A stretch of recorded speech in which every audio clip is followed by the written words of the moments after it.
I will attend the Deutsche Sporthochschule Köln, a supposedly prestigious institution with an open heart and a willingness to learn. But little did I know, my experience would be a never-ending nightmare. As I walked through the doors, I was immediately struck by the sense of disorganization. It seemed like no one knew what they were doing, and the air was thick with confusion. The professors, those who were supposed to guide me on my educational journey, were incompetent and uncaring. They were more interested in their research than in teaching, leaving us students to fend for ourselves. But that was just the beginning.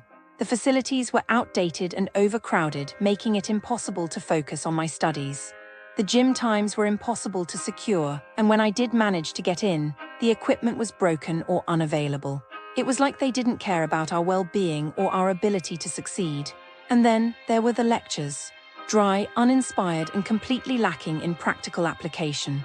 The professors seemed to be reading from a devoid of passion or enthusiasm. It was like they were just going through the motions, collecting a paycheck without putting in any real effort. But what really took the cake was the way they treated us students, like we were nothing more than mere pawns in their game of academic politics. They belittled us, talked down to us, and made us feel like we were worthless. It was like they were trying to break our spirits to make us feel like we didn't belong. And don't even get me started on the bureaucracy. A nightmare of red tape and endless paperwork designed to frustrate and dishearten. It was like they wanted us to fail, to give up and walk away. But I refused to let them win. I will not forget the countless times I was ignored, dismissed, or belittled by the staff.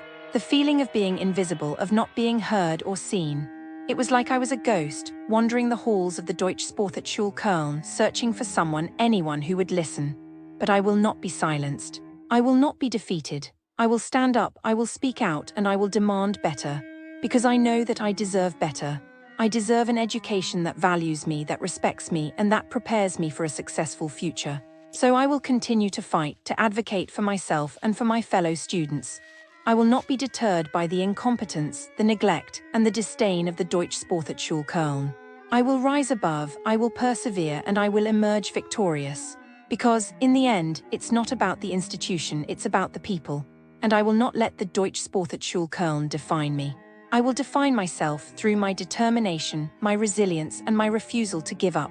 So I ask you, dear listener, have you ever felt like you didn't belong, like you were invisible, like you were nothing more? The businesses near Deutsche Sporthochschule Köln are, to put it mildly, a lesson in disappointment. If you are expecting efficiency, warmth, or even basic competence, prepare to adjust your expectations. The area is plagued by establishments that seem to operate under the principle of doing the bare minimum, and sometimes not even that.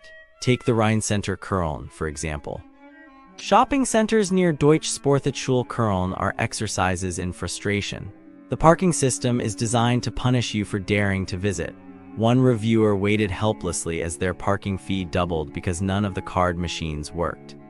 The elevators, a labyrinth. If you park on the top floor, prepare for a treasure hunt just to reach the food court, because naturally the lifts don't connect logically. The food options, mediocre at best, hazardous at worst. A visitor's wife ended up with food poisoning from an Italian dessert. And don't even think about coming on a Monday, because apparently the entire mall takes the day off. Then there's the Neptunbad Sports Spa. Spas near Deutsche Sporthochschule Köln promise relaxation but deliver chaos. The staff here treat customers like intruders, barking orders and escorting people out before closing time. The so-called premium experience is anything but overcrowded pools, lukewarm sauna rituals, and a pricing structure that seems to punish loyalty. One long-term member found their membership fee suddenly hiked by 35% because, as the staff bluntly put it, they came too often. Nothing says thank you for your dedication like financial punishment. Hungry? Avoid Mongo's Restaurant Köln. Restaurants near Deutsche Sporthochschule Köln have a habit of turning dining into a test of patience. Here, a birthday discount listed on their website was met with mocking laughter from the waiter. The food? Suspicious. A group of 6 left feeling like they'd swallowed a brick, convinced something unnatural had been mixed into their meals. And if you're hoping for a leisurely dinner, forget it. Reservations mean nothing.